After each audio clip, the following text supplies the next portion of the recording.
All right. It is a wonderful Wednesday morning here in Michigan. I am your brother, Mo Edwards, coming to you live from the man cave, the dugout. And this is a walk through the Bible. On a walk through the Bible, we are endeavoring to teach through the Bible from Genesis 1 and 1 to Revelation 22 and 21. We have finished uh, the books of Genesis, Exodus, and Leviticus, and we are now in Numbers. We finished chapters 1 through 10, and now we are in chapters 11 through 15. On our website, ltcdetroit.org. That's ltcdetroit.org. Our links to our Facebook pages, TikTok, and also the link to our YouTube channel, A Walk Through the Bible, is on the homepage of that site. So you can go to our YouTube page and catch up on the teaching. And so today we are in Numbers chapters 11 through 15. The tabernacle is finished and anointed. The priests are consecrated. The Levites are cleansed. The tribes are numbered. They are organized and ready for war and worship. But Israel starts to complain, and the mixed multitude starts tripping too. Now remember, a mixed multitude of foreigners left Egypt and followed the children of Israel. And so in chapter 11, we are going to cover when God consumes these complainers. The foreigners crave food. Israel lusts after the food of Egypt. The load becomes unbearable to Moses, and God gives him 70 servants to help him. God promises flesh for them to eat until they get disgusted in eating it, okay? Until they hate eating it.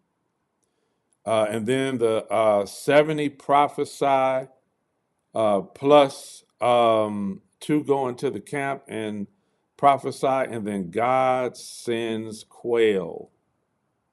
Okay, God sends quail.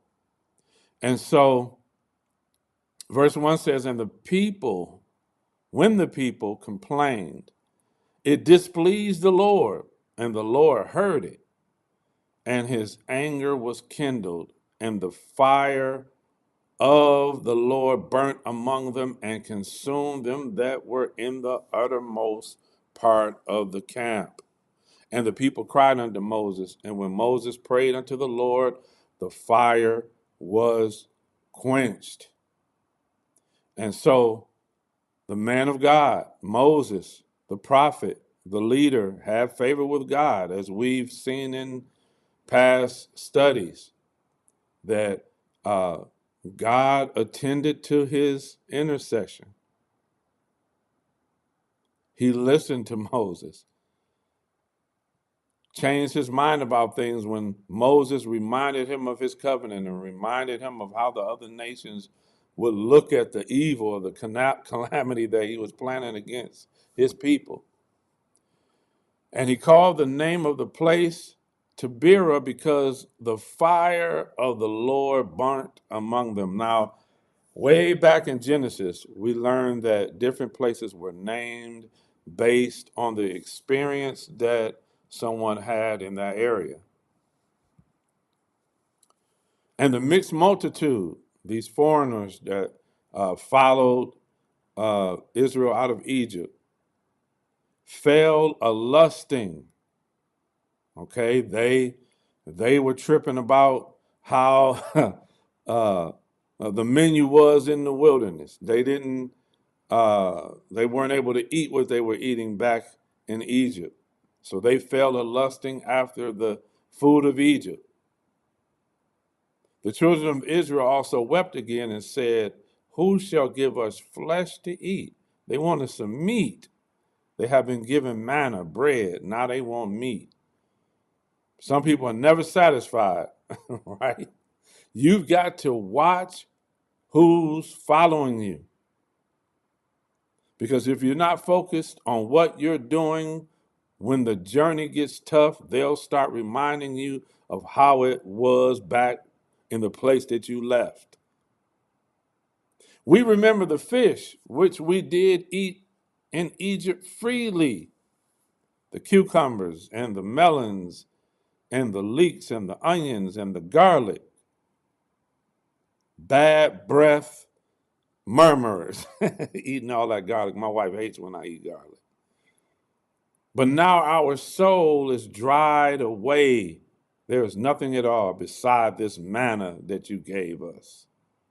Well, the manna is God's food, not the Egyptians' food. So you'd rather go back to being slaves because the food was better in Egypt. You'd rather be slaves and eat better, eat good. You don't appreciate the deliverance because the wilderness menu don't have what you like on it. So they go on to talk about what the manna was in verse 7. It was like coriander seed, and the color was the color of bdellium. Um, and it says, and the manna was as coriander seed, and the color thereof as the color of bdellium. And the people went out and gathered it and ground it in meals or beat it in a mortar and baked it in pans and made cakes of it. And the taste of it was as the taste of fresh oil. And when the dew fell on the camp in the night, the manna fell upon it. Then Moses heard the people weep throughout their families, every man in the door of his tent. And the anger of the Lord was kindled greatly. Moses also was displeased. So you cried in Egypt because the Egyptians were oppressing you with hard labor. God heard you, delivered you out of Egypt. Now you're crying because all you have is manna to eat. What kind of menu do you expect in the wilderness? I'm pretty sure you're not going to find catfish and watermelon in the wilderness. And Moses said unto the Lord, wherefore hast thou afflicted thy servant? What have you done to me? And wherefore have I found favor in thy sight? Like, what favor have I found in this? That thou layest the burden of all this people upon me. Have I conceived all these people? Have I begotten them? Are they my natural children? That thou shouldest say unto me, carry them in my bosom, as a nursing father beareth the sucking child unto the land which thou swearest unto their fathers. Why me? These are your children, right? Whence should I have flesh to give unto this people?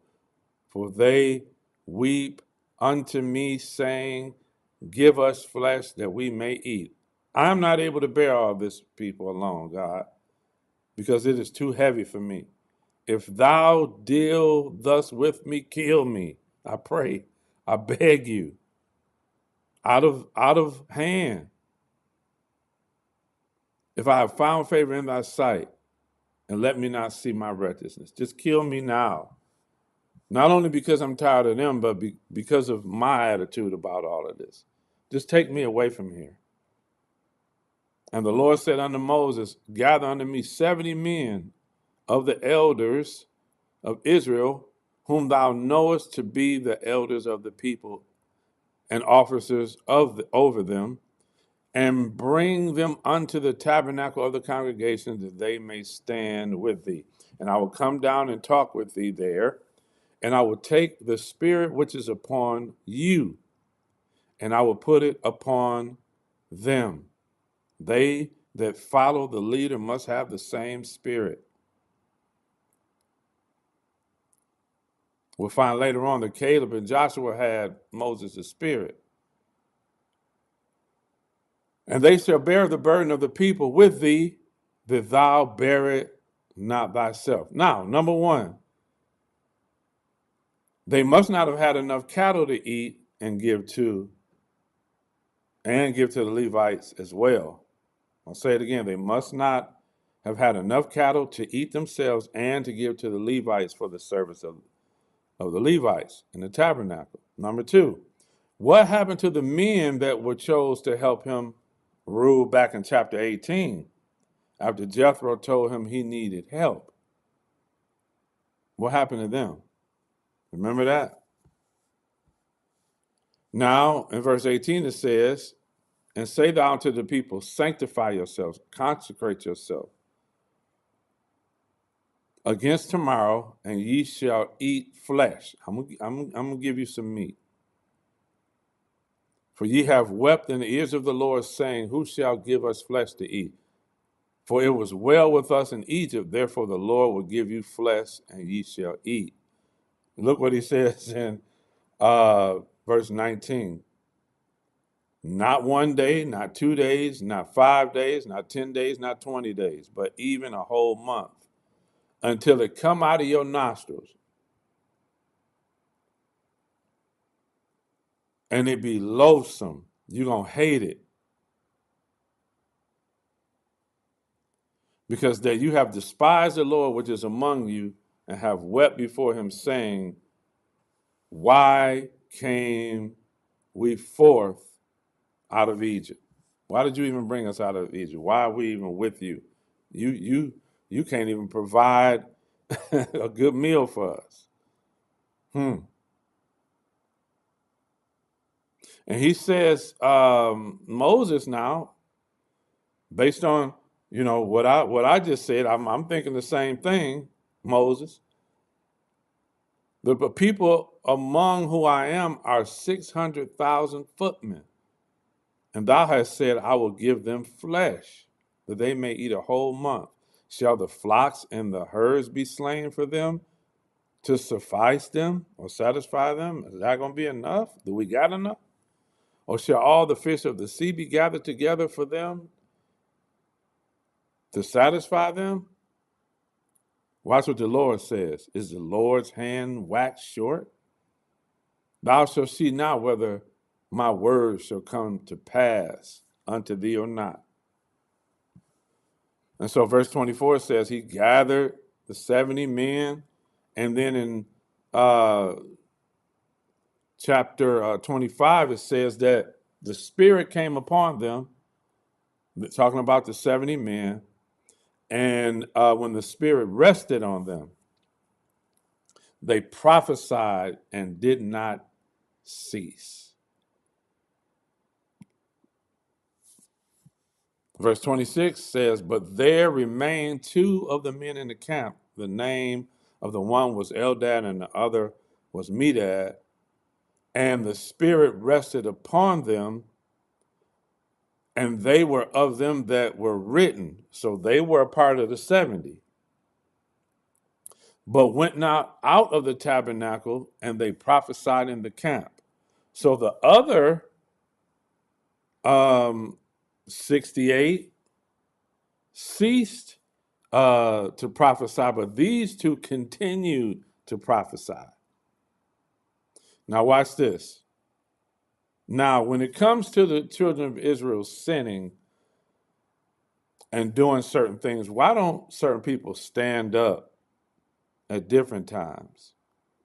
It seems like there's always someone who wants to, what we call today, snitch, when they want to snitch, when they should be standing up when they're in sin, right? When they're in sin, when they show enough in sin. Think about the molten calf. Why didn't nobody stand up and stop that? Or tell on that? Or report that? But there ran a man and told Moses and said, Eldad and Medad do prophesy in the camp. So they're prophesying. They're not sinning. They're prophesying. But you want to go run and tell that somebody's prophesying. You won't run and tell about sin. Isn't that like us today? We'll run to the pastor about everything but what we're supposed to be running to him about. And Joshua, the son of Nun, the servant of Moses, one of his young men, answered and said, My Lord Moses, forbid them.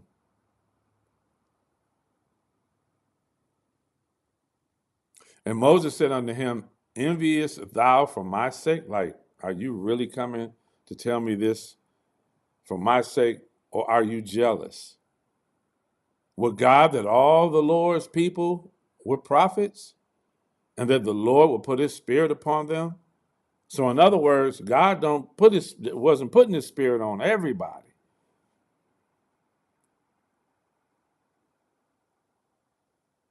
So are you jealous because the spirit is not on you and you're not prophesying? And so in verse 31, it says that up from the sea came quails. So now they have meat. Verse 33 says, And while the flesh was yet between their teeth, before it was chewed, the wrath of God was kindled against the people, and the Lord smote the people with a very great plague. And he called the name of the place Kibroth Hatava, because there they buried the people that lusted.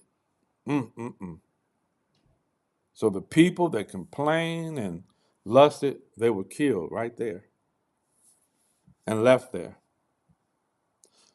Now, just think about this.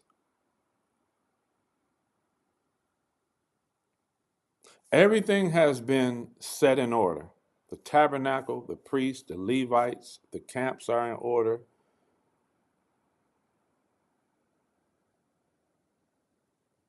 They know when to pick up and move. They know when to rest.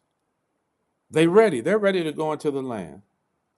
And as soon as God begins to move them, everybody want to trip. Remember, in our last lesson, I showed you where there was a season where the Bible said, and they did all that the Lord commanded or that Moses commanded. There was a season when they were resting, when they were still and weren't moving. While God was setting everything in order, they were obedient. But as soon as they started moving towards the promise, they want to trip. So now they're moving and they're complaining about the food all of a sudden again. And the mixed multitude start tripping. Haven't heard about the mixed multitude since they left Egypt. But now they start tripping, right? Now we get to chapter 12, and Miriam is introduced, his sister, and Aaron. Now they start tripping. And Miriam and Aaron spake against Moses because of the Ethiopian woman whom he married, for he had married an Ethiopian. Now y'all see what's going on here? They're not they're not tripping about what they really need to be tripping about. One dude tripping about these guys prophesying in the camp. And now they're going to speak against Moses because he married an Ethiopian woman? God said don't marry nobody of the Canaanites when you go into that land. The people of the inhabitants of the land where you're going, the men are not to take wives, and you're not to give your women to them.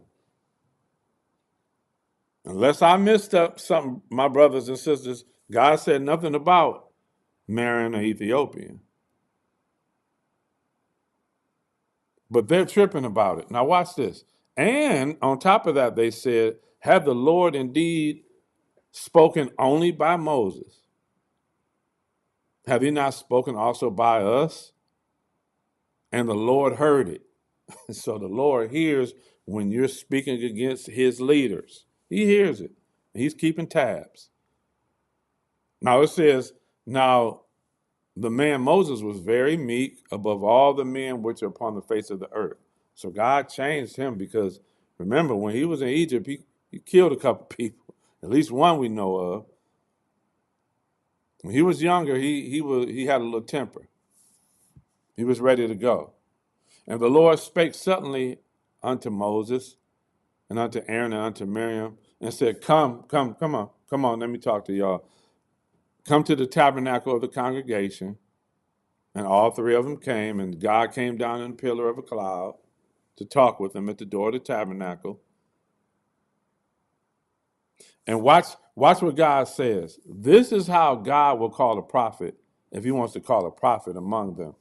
In verse 6, he says, "Hear my words. If there be a prophet among you, I, the Lord, will make myself known unto him in a vision and will speak unto him in a dream.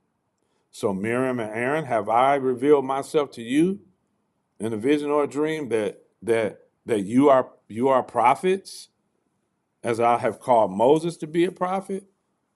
Now I made you a spokesperson, Aaron, a prophet for Moses. We'll find that Miriam is said to be a prophetess, but you're not like Moses. My servant Moses is not so. He's not that type of prophet.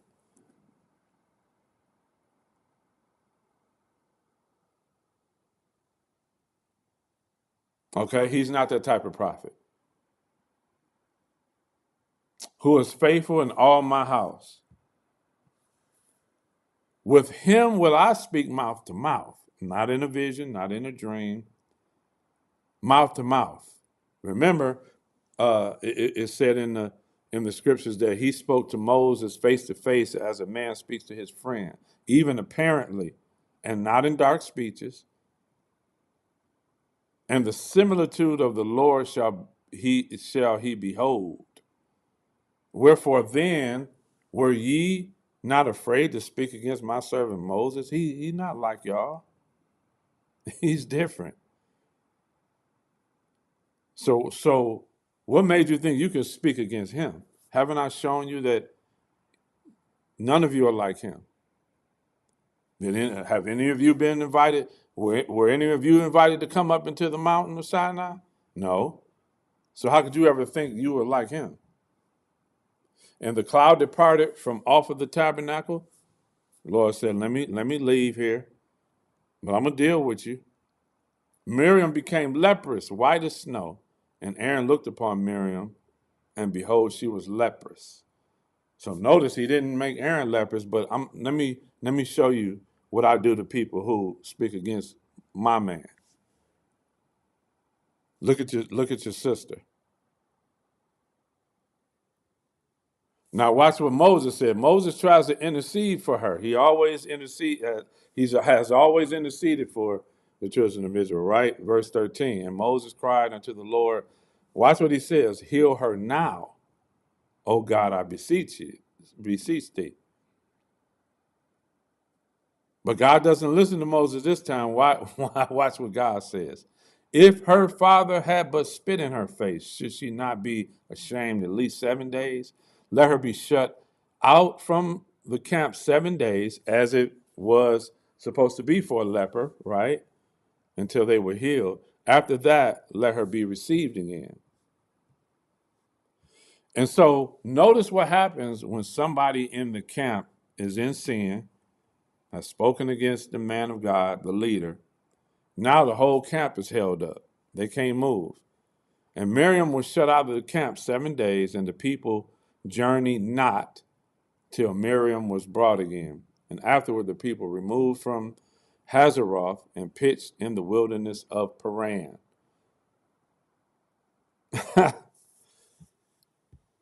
I'll tell you what, Me and my wife talk all the time. God is not the one to play with. And in my ignorance and my lack of knowledge, there was a time where I should have perished because I was playing with God, and He's not to be played with. Moses sends out spies to survey the land. 10 return with an evil report. Caleb says, "We are well able to take the land. Let's go." Chapter 13. So now that they're ready to move and head towards Canaan, God tells Moses to send out spies. Verse 2, of every tribe of their fathers shall ye send a man, every one a ruler among them. Verse 3, and he sent them from the wilderness of Paran. Now, from verse 4 all the way down to verse 15, those who were sent into the land are listed, one from every tribe. And notice in verse 11, Joseph's name is brought up. Haven't seen his name in a while because Ephraim and Manasseh represent him now. Okay, remember, he was a son. He was one of the sons of Israel, one of the children of Israel. But remember, based on the blessing that was spoken over Ephraim and Manasseh, they have been made tribes, and so it says that it usually lists Ephraim and Manasseh, but this time Ephraim is mentioned in earlier in verse. He's mentioned in verse 8, and of the tribe of Ephraim, Oshea, the son of Nun. So that's another name for Joshua. So Joshua went out and represented the tribe of Ephraim. And then Manasseh went out and represented the tribe of Joseph. Okay, see that? Now, Joshua, we're going to have explain what happened why he's called Oshea in verse 16. These are the names of the men which Moses sent to spy out the land, and Moses called Oshea, the son of Nun, Jehoshua. All right, so his name means salvation. All right, and so verse 17, it says that Moses sent out the spies to spy out the land of Canaan. Why? Verse 18, to see the land, what it is, and the people that dwelleth therein, whether they be strong or weak, few or many. All right? So he's actually asking them to go and see whether, what is it looking like? So when the spies come back and say, man, it's giants in the land, they were telling the truth, but they have a spirit of, we can't do nothing with them. So let's see what they say. Verse 20, he says, and be of good courage and bring of the fruit of the land. Now the time was the time of the first ripe grapes. So they went up and searched the land from the wilderness of Zin to Rehob, as men come to Hamath. And they ascended by the south and came unto Hebron, where Ahiman, Shishai, and Talmai, the children of Anak, were. Okay, so the children of Anak were giants. And they came to the brook of Eshcol,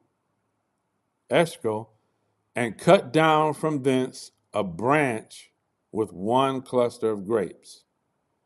And they bare between two upon a staff, and they brought of the pomegranates and of the figs. And the place was called brook Eshcol, because of the cluster of grapes which the children of Israel cut down from thence. And they returned from searching of the land after 40 days. So they spent 40 days there.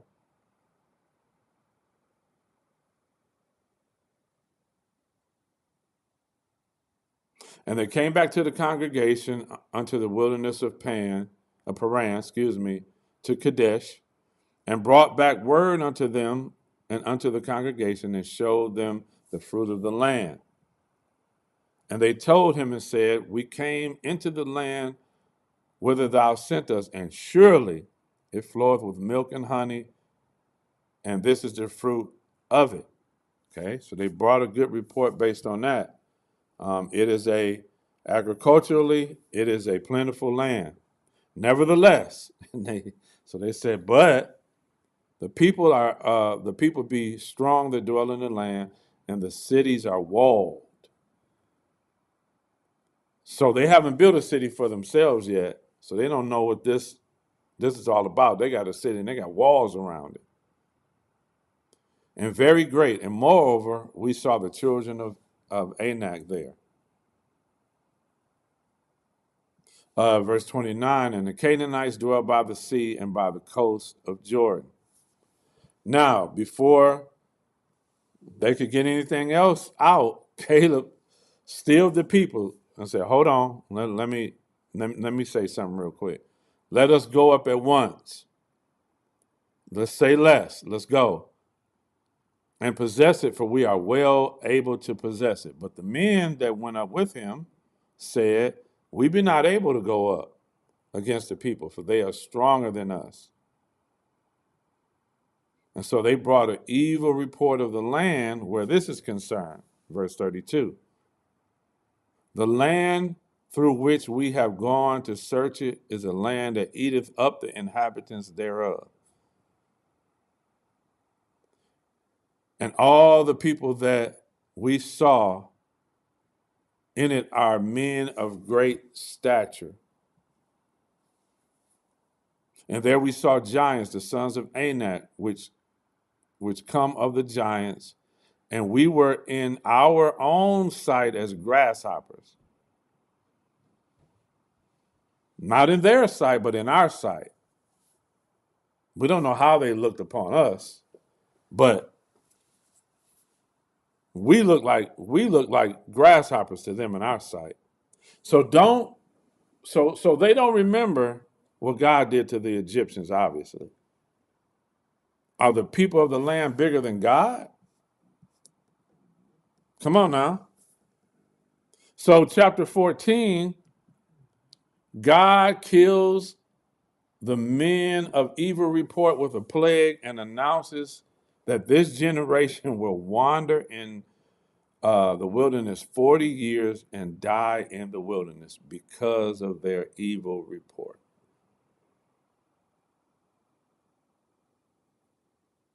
And all the children of Israel, all the congregation lifted up their voice and cried, and the people wept that night. So immediately the people believed the evil report. How is it an evil report? Because God, who created mankind, is bigger than any giant, said, I have given you the land. So how dare you come back and say that we are not able to take it? Well, they looked at it carnally. They saw the condition in their eyes. They saw the situation in their eyes. Remember, they said we are grasshoppers in our eyes. So in their eyes, they can't take it. What about what God said? And it says, and all the children of Israel murmured against Moses and against Aaron again. And once again, they say, would God that we had died in the land of Egypt, or would God we had died in this wilderness? But to go into Canaan and die? Why? Why even do it? And wherefore have The Lord brought us into this land to fall by the sword, that our wives and our children should be prey. Why? Were it not better for us to return to Egypt? Watch what they say now. Let us make a captain, verse 4, and let us return to Egypt. So, because of the evil report of these 10 people, they start a rebellion. They don't believe Caleb. They don't say, okay, Caleb, let's get it. Let's go get it. They would rather believe the 10 and say, nah, we're going to go back to Egypt. Then Moses and Aaron fell on their faces before all the assembly of the congregation of the children of Israel. And Joshua, the son of Nun, and Caleb, the son of Jephunneh. Now, there is a debate whether Caleb was a Gentile from the Kenites. We'll talk about that. Which were of them that searched the land, rent their clothes. So they were frustrated, tore their clothes up, like, man, come on. And they spake unto all the company of the children of Israel, saying, the land which we passed through to search it is an exceeding good land. If the Lord delight in us, give us favor, then he will bring us into the land and give it to us, a land which floweth with milk and honey. Only rebel not against the Lord, neither fear ye the people of the land, for they are bread for us. We'll eat them up. Their defense has departed from them. Why? Because the Lord is with us. Fear them not. But the congregation said what? They bade stone them with stones. They said, let's stone them. And the glory of the Lord appeared in the tabernacle of the congregation before the children of Israel. So their response to this encouragement is, let's stone them. Obviously, they didn't hear us. We going back to Egypt. So you know what? God comes down and says, how long will this people provoke me? How long? How long will it be ere or before they will believe me? For all the signs which I have shown among them. This goes back to what I've been saying this whole study. Since God made a covenant with the people with the people that he brought out from the land of Egypt, they've been murmuring and sinning. What is wrong with these people? After all the things that they've seen and heard of God, the prior generation, this generation, what is going on? That they just won't believe God, they won't keep God's laws. But God said, this is a stiff-necked people. I will smite them with the pestilence. He told them, if they don't do right, I'll put plagues on you. He told them that when he brought them out of Egypt. And disinherit them, and I will make thee a greater nation and mightier than they. Now, this goes back to what I've been saying about the Bible, is that the Bible is about God's desire to establish his kingdom or rule in the earth with mankind as the people of the earth, ruling with him, as he told Adam and Eve to execute to execute dominion in the earth. The entire Bible is about God's desire to have a kingdom in the earth where the people of the earth are in his image. Watch this. God is going to produce a people that will walk before him as image bearers in his kingdom if he has to keep starting over and keep starting over and keep making new people and keep making new people. After they made the golden calf, what did God say? Move out the way, Moses. I'm going to kill them all, and I'm going to make a new nation out of you. That's why we have to study the Bible from Genesis to Revelation, and you will see when you get to the New Testament what the kingdom of God is about and what the Bible is about as a whole. God's desire to have a people in this earth that he made that will be image bearers, that will be the people that he's called them to be, to rule in this earth, to have dominion in this earth over the rest of creation and be righteous unto him. I mean, what more can you ask for? Or is that asking too much after he's created us to enjoy this earth? Is that too much for God to ask? Does he have to continue to create and destroy, or restore and destroy, restore and destroy? From Adam and Eve to the people of the Tower of Babel, um, well, first the flood destroying people, then they come back, then you have the Tower of Babel, you got to scatter them, then you got to call Abraham to form another people.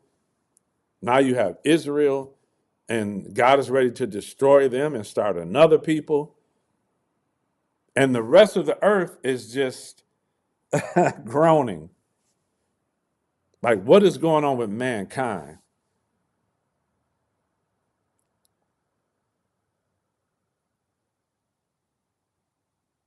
But Moses comes and intercedes again.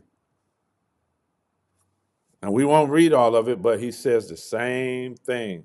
The Egyptians shall hear it, the rest of the nations shall hear it, that you brought them out here just to kill them. Right?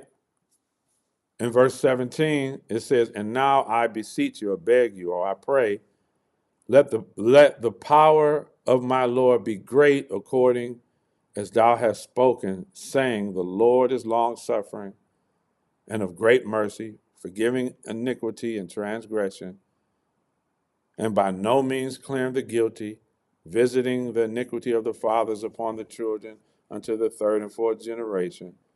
Pardon, I beseech you, the iniquity of this people, according unto the greatness of thy mercy, and as thou hast forgiven this people from Egypt even until now." So God is saying, you spared them thus far, Lord, spare them again.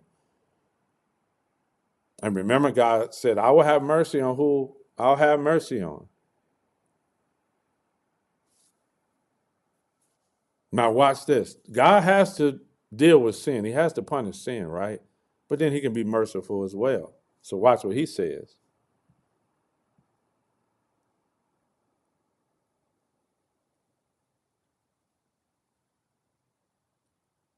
Let me say this first.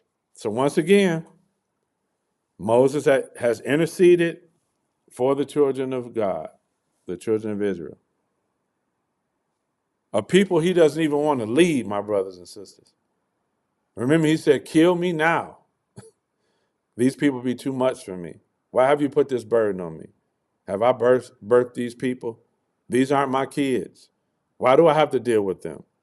I believe some pastors today feel the same way. But that's the burden of a leader. That's the burden of a shepherd. Remembering we were once those rebellious children, right? But God must deal with sin and he must be glorified. So watch what he says. But as truly as I live, all the earth shall be filled with the glory of the Lord. Regardless of what man is doing, I will be glorified. Because all those men which have seen my glory and my miracles, which I did in Egypt and in the wilderness, and have tempted me now these 10 times, and have not hearkened to my voice. 10 times. So God is keeping tabs on them. Do you know God keeps tabs on us? Surely they shall not see the land which I swear unto their fathers, neither shall any of them that provoke me see it. But my servant Caleb, his generation, because he had another spirit, he didn't look at it carnally. He has another spirit. He has Moses' spirit. He hath followed me wholly, fully, will I bring into the land whereinto he went, and his seed shall possess it. His generation shall possess the land. He goes down to verse 27. How long should I bear this evil congregation which murmur against me?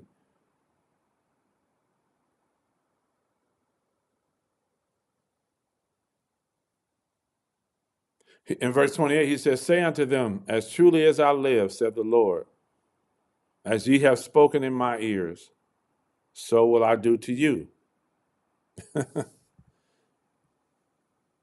Your carcasses shall fall in this wilderness, 20 years and upward, which have murmured against me. So we see during this time, it seems when a man reached the age of 20, he was qualified to go to war, and he was old enough to take responsibility for his sins. Uh, Verse 30, doubtless ye shall not come into the land concerning which I swear to make you dwell in, save or but Caleb the son of Jephunneh and Joshua the son of Nun. Excuse me. Their generations are the ones that are going to go in there. But your little ones, which ye said should be prey, them will I bring in, and they shall know the land which ye have despised. Hmm.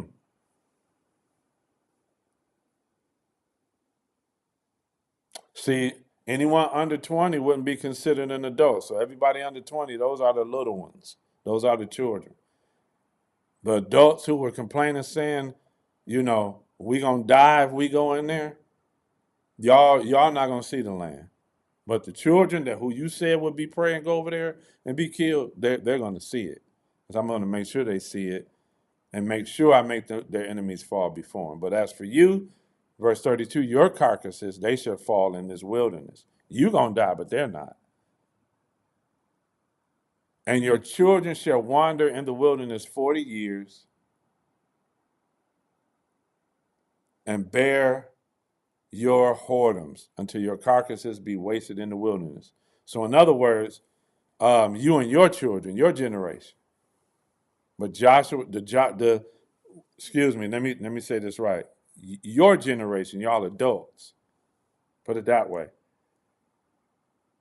You all and those who are your children.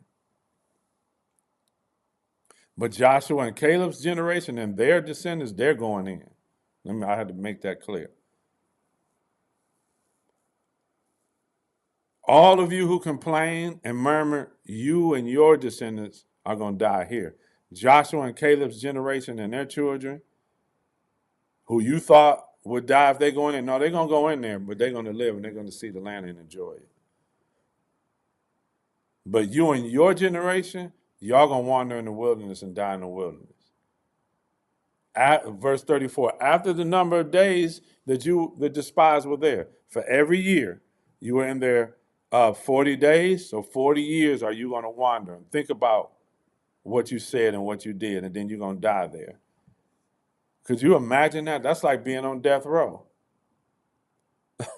for 40 years, knowing you're going to die here, but you got to think about it for 40 years.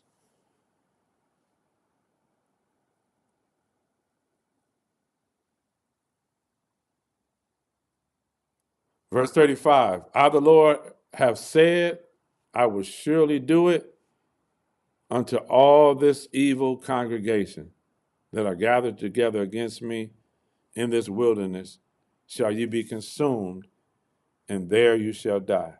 So going against the man of God is like going against God himself, because all Moses was doing was following what?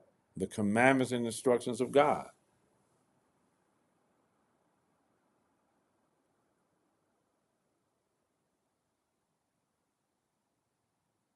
Verse 37, even those men that did bring up the evil report upon the land died by the plague before the Lord. So God plagued all of the naysayers. Don't be a naysayer, my brothers and sisters. But Joshua the son of Nun, verse 38, and Caleb the son of Jephunneh, which were of the men that went to search the land, lived still. And Moses told these sayings unto all the children of Israel, and the people mourned greatly. It's too late for your tears now. You should have kept your mouth closed and followed Moses' directions and believed God and what he promised. Now, watch what they do. Just watch how rebellious these people are. Verse 40. And they rose up early in the morning and got them up into the top of the mountain, saying, Lo, we be here, we outside, and will go up unto the place which the Lord hath promised, for we have sinned. So they said, forget what God says, we going. And Moses said, wherefore now do ye transgress the commandment of the Lord, or violate the commandment of the Lord? But it shall not prosper. Go not up, for the Lord is not among you. He's not with you. That ye be not smitten before your enemies. Now watch this, y'all. This just came to me. Every time I teach, the Holy Spirit shows me something. So you won't go into the land in obedience, but you'll go into it in disobedience. Come on, come on now. You won't go into the land in obedience, but you'll go into it in disobedience. So now you see things different in your disobedience. So now all of a sudden you're gonna go in and take the land. The giants don't matter no more. Now that God said you can't go in. Wow. Okay.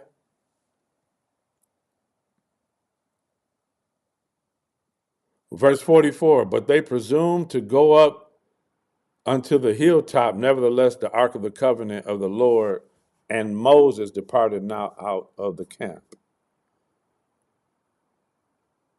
So they were going to go up to the hill so they can go over and go into Canaan, but the ark and Moses, ain't nobody else going with you. If the ark wasn't with them, that meant the presence of God and the glory of God wasn't with them. And you can't win without that. And so watch what happens.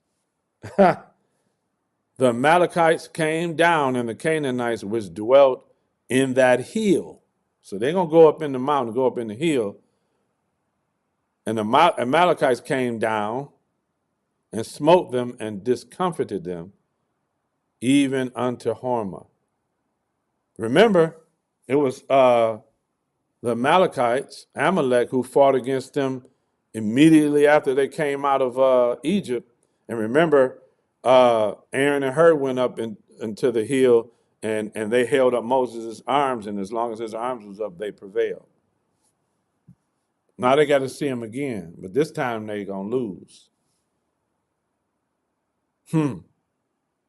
Chapter 15, and we're going to close it out. Wow. All of this is happening as soon as God says it's time to move.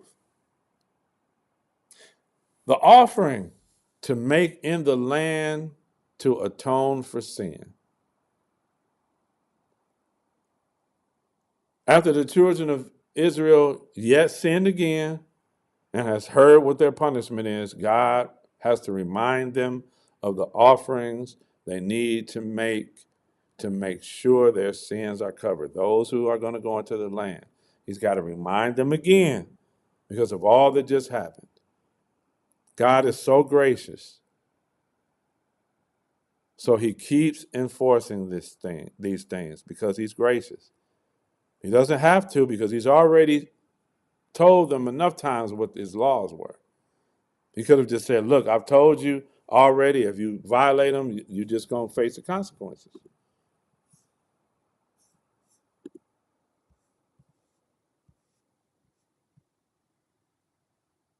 And the Lord spake unto Moses, saying, Speak unto the children of Israel, and say unto them, When ye come into the land of your inhabitants, which I give unto you,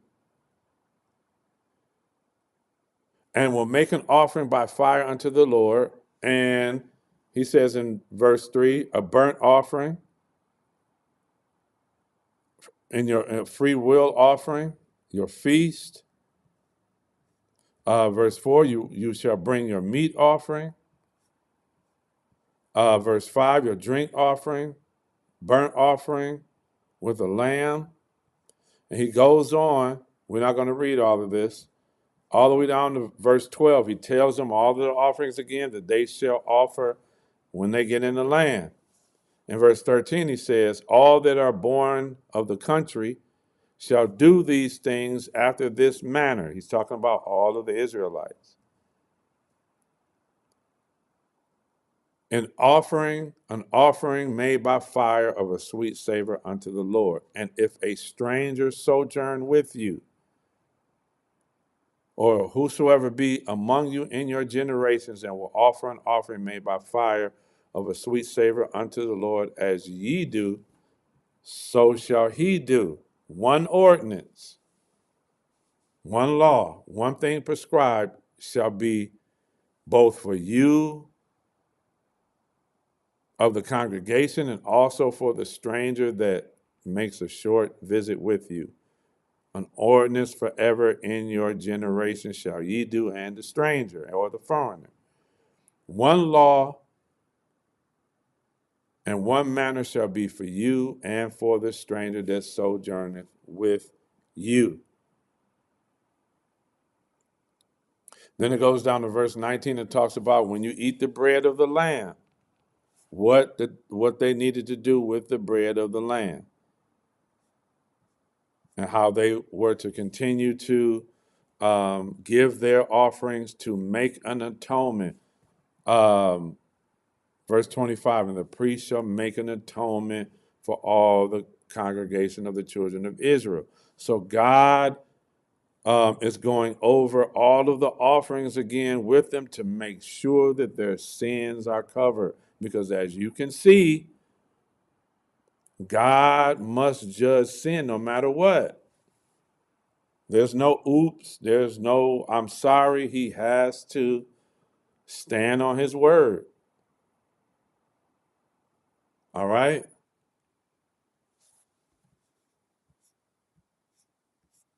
And verse 26 says, And it shall be forgiven all of the congregation of the children of Israel, and the stranger that sojourn among them, seeing all the people were in ignorance. So it talked about sinning intentionally and in ignorance. All those sins had to be covered. Verse 27, if any soul sin through ignorance, then he shall bring a she-goat of the first year for a sin offering. And the priest shall make an atonement for the soul that sinned ignorantly. So as you study through all of these, we're not going to read through all of them. I'll let you'll see whether you sin presumptuously or ignorantly. Your sins had to be covered. That's why they had to continuously offer, or they would die. They had to be covered. Now, let's just prove this. Here's another reason why God had to continuously remind the children of Israel about obeying his law, statutes, and ordinances. Verse 32, and while the children of Israel were in the wilderness, they found a man that gathered sticks upon the Sabbath day. Let me say it again. Here is another reason why God had to continuously remind the children of Israel about obeying his laws, statutes, and ordinances. His laws, his rules, his statutes and ordinances, the things that he prescribed to them. Watch it in verse 32. And while the children of Israel were in the wilderness, they found a man that gathered sticks upon the Sabbath day. What were they supposed to be doing on the Sabbath day? Resting, doing no work. And they that found him gathering sticks brought him unto Moses and Aaron and unto the congregation. And they put him in ward, locked him down, because it was not declared what should be done to him. Well, God already said what to do with those who don't keep his Sabbath. They were to be put to death. And the Lord said unto Moses, the man shall surely be put to death. All the congregation shall stone him with stones outside the camp.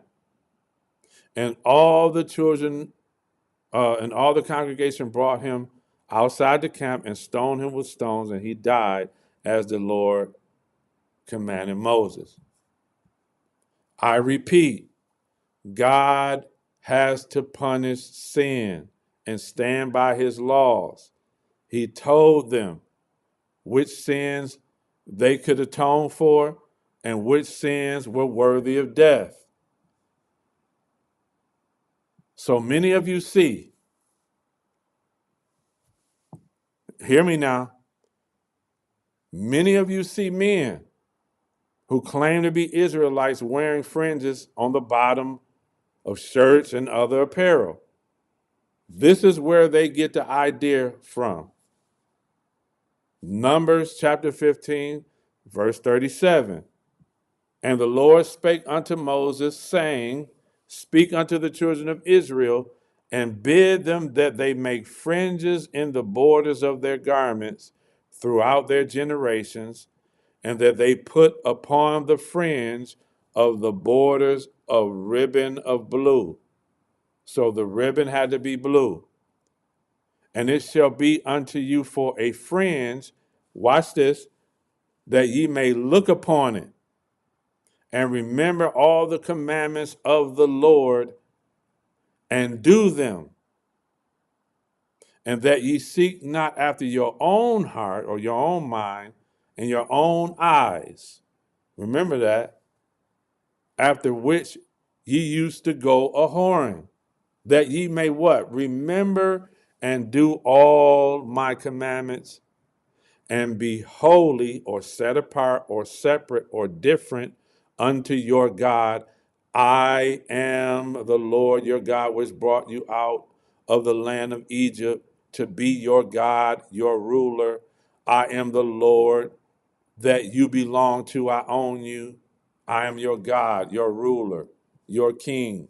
So based on what we've read and studied so far, the children of Israel I have known, have become. So based on what we've read and studied so far, the children of Israel are a rebellious, stiff-necked, complaining, sinful people who God is frustrated with. He threatens to kill them and make a new nation with Moses. But Moses has saved them several times from total destruction by reminding him of how it's going to look in the eyes of the Egyptians and the other nations. As we've studied, notice I've asked the question, what did God repeat? Why did God repeat the same things over and over and over again? This is why. God clearly said no work was to be done on the Sabbath. The man that does shall surely be cut off from his people. But this man went out and gathered sticks on the Sabbath day anyway. So God commanded them to put fringes on the borders of their garments to help them remember not to do some, but all of God's commandments. I've had to repeat my laws to you over and over and over again. Now I've got to add another measure to help you keep my commandments, so I don't have to keep killing y'all. Right? So let's go to Jeremiah 31 and let's go look at something. No. Let's first go to Galatians chapter 3 and let's look at something. Verse 23, now before faith came, we were kept in custody under the law, perpetually in prison, in preparation for the faith that was destined to be revealed, with the result that the law has become our tutor and our disciplinary to guide us to Christ, so that we may be justified, that is, declared free of the guilt of sin and its penalty, and placed in right standing with God by faith. But now that faith has come, we are no longer under the control and authority of a tutor and disciplinarian. So clearly, the law was like a tutor that held the hand of the rebellious child until it matured into an adult who could keep the law and live righteous through faith in God. Let's go to Jeremiah 31 and 31. Behold, the days are coming, says the Lord, when I will make a new covenant with the house of Israel, the northern kingdom, and with the house of Judah, the southern kingdom, not like the covenant which I made with their fathers in the day when I took them by the hand, right? To bring them out of the land of Egypt, my covenant which they broke, although I was a husband to them, says the Lord. But this is the covenant which I will make with the house of Israel in those days, says the Lord. I will put my law where? Within them. I will write it on their hearts, their minds. And I will be their God, and they will be my people. And each man will no longer teach his neighbor and his brother, saying, know the Lord, for they will all know me through personal experience, from the least of them to the greatest, says the Lord. For I will forgive their wickedness, and I will no longer remember their sin. So then, why would a professed Israelite wear fringes today if the law is supposed to be written in your heart, in your mind? The mature child of God doesn't need to look to his garments to remember the law of God, because it should be in the minds of God's children. Ezekiel 36. Verse 26, moreover, I will give you a new heart, a new mind, and put my spirit within you. I will remove the heart of stone from your flesh and give you a heart of flesh. I will put my spirit within you and cause you to walk in my statutes,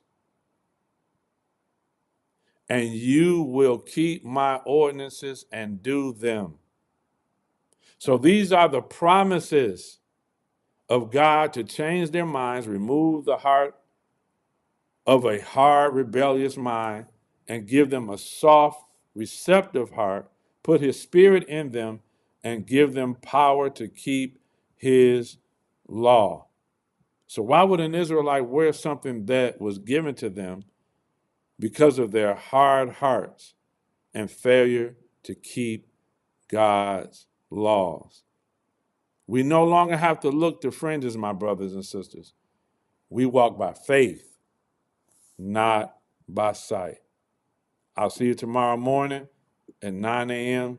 for the next 5 chapters of the book of Numbers.